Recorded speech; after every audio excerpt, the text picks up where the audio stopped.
Bonjour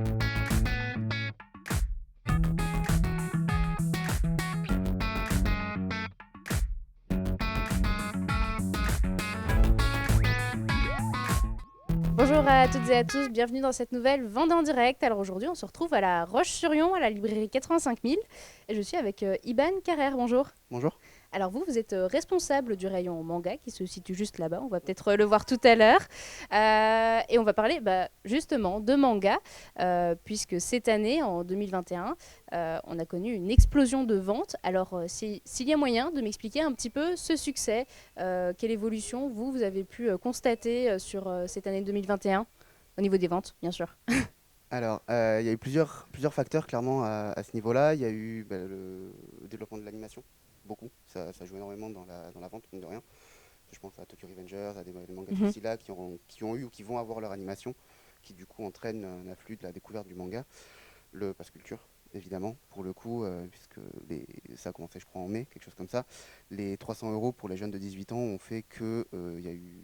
Enfin, dès le mois de mai, en fait, j'en ai vu plusieurs qui venaient, qui dépensaient leurs 300 euros en une seule fois en manga. Ce On qui a vu. représente à peu près 40 tomes de Berserk ou de One Piece, concrètement. Donc ouais, il y a ces raisons-là, puis mine de rien, tout simplement, les confinements qui ont fait qu'on a découvert, on a découvert, on a découvert. Mhm. On s'est Et peut-être remis à la lecture, et voilà, pour on a le certains temps de qui... découvrir, surtout. Mhm. On a pris le temps de découvrir le livre, le manga, entre autres.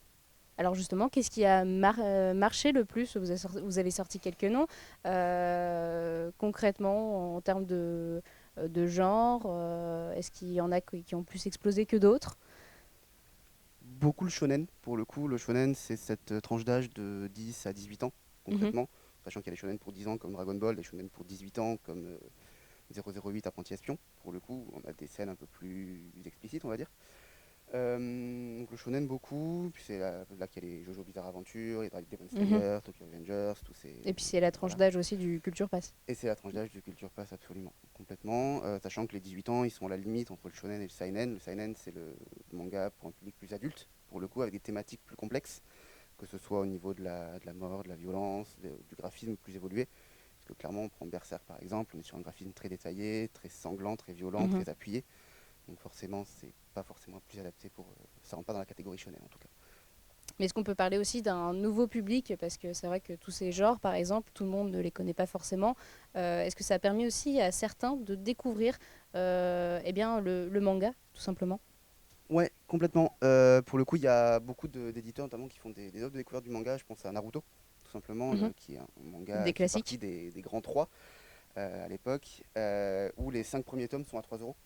Donc c'est une très bonne porte d'entrée en fait pour découvrir le manga, puisque ça reste un manga, c'est un des classiques du manga, clairement.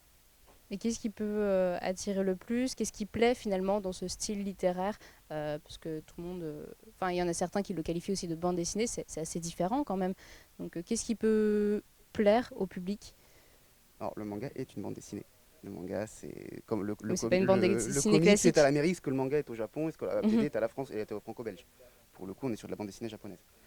Ce qui plaît, je pense, c'est le fait que ce soit très dynamique dans les dessins, puisqu'on n'a pas ce système d'ellipse qu'on peut avoir dans la BD franco-belge, pour le coup, où d'une case à l'autre, on n'aura pas toute l'action qui est décomposée. Dans le manga, en général, si on voit, mettons Sangoku dans Dragon Ball donner un coup de poing, on va le voir donner le coup de poing. Alors que dans une BD franco-belge, on aurait la préparation du coup de poing et l'adversaire à terre.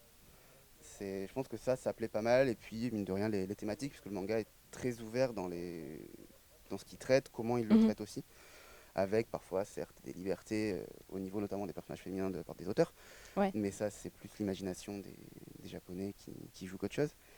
Et l'avantage du shonen entre autres, c'est qu'il y a plusieurs degrés de lecture aussi, parce qu'on prend, pour reprendre Naruto ou One Piece, il y a le côté shonen classique, Mhm. il y a l'action, le ninja, ou les Le pirates, le combat, ouais. combat, tout ça. Mais si on prend Naruto, il y a aussi la thématique de la solitude, il y a les relations amoureuses, il y a les relations d'amitié, il y a, c'est hyper complet, il y a de la politique, il y a... Donc c'est plus Enfin, voilà, complexe c'est que ça. ça en a l'air Ce qui finalement. fait que c'est lisible, même Naruto qu'on associe à un manga plutôt enfant, plutôt ado, Mhm. ça peut être lu jusqu'à pas d'âge, clairement. Et finalement, ce succès qu'on a rencontré là pendant cette dernière année 2021, est-ce qu'on s'attend à ce que ça se poursuive aussi au fil des mois, des années, ça continue à se développer? Je pense, puisque mine de rien, il y a toutes les nouveautés qui arrivent en permanence, mais il y a aussi des classiques qui reviennent.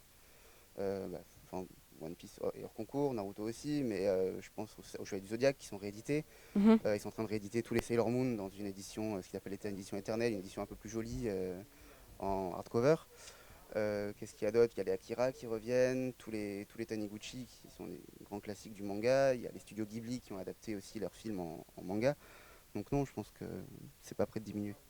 Et il y a aussi de nouvelles formes de lecture peut-être. Alors vous, forcément, vous occupez du papier, mais ça se développe aussi sur Internet. On en entend aussi parler du manga en ligne finalement.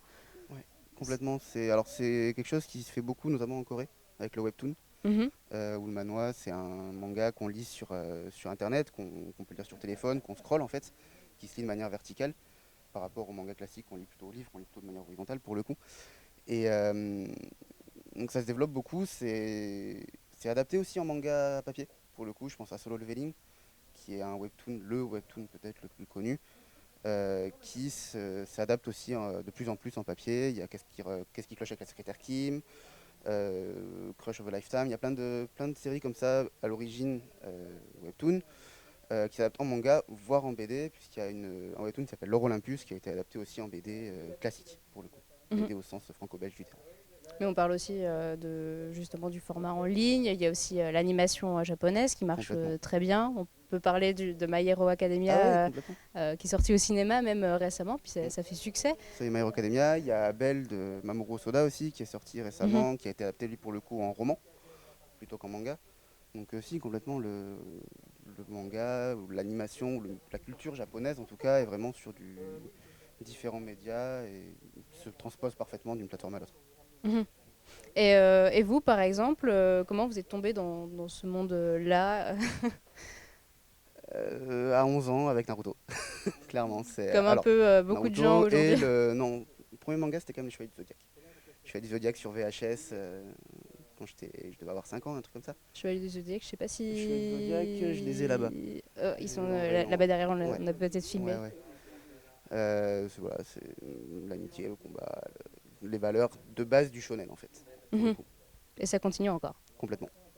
Très bien, eh bien on arrive à la fin de cette émission. Merci en tout cas, Iban Karer, Merci à vous, avec plaisir. d'avoir répondu à mes questions et de nous avoir accueillis ici à la librairie. Moi je vous remercie de nous avoir suivis et je vous dis à une prochaine fois pour la vente en direct.